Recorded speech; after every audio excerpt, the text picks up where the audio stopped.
നടിയും ആക്ടിവിസ്റ്റുമായ രഹന ഫാത്തിമയ്ക്ക് ചെക്ക് കേസിൽ പിഴയും തടവും. ആലപ്പുഴ ചീഫ് ജുഡീഷ്യൽ മജിസ്ട്രേറ്റ് കോടതിയാണ് 2,00,000 രൂപ പിഴയും 1 ദിവസത്തെ തടവും രഹന ഫാത്തിമയ്ക്ക്.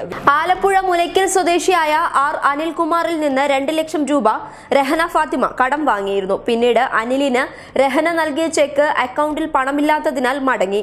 ഈ കേസിൽ രഹനയെ 2,00,000 രൂപ പിഴയും 1 ദിവസം കോടതി അവസാനിക്കും വരെ ശിക്ഷയും വിധിച്ചിരുന്നു. ഇതിനെതിരെ അവർ ഹൈക്കോടതിയെ സമീപിച്ചു. ഹൈക്കോടതിയും ഇതുതന്നെയാണ് വിധിച്ചത്.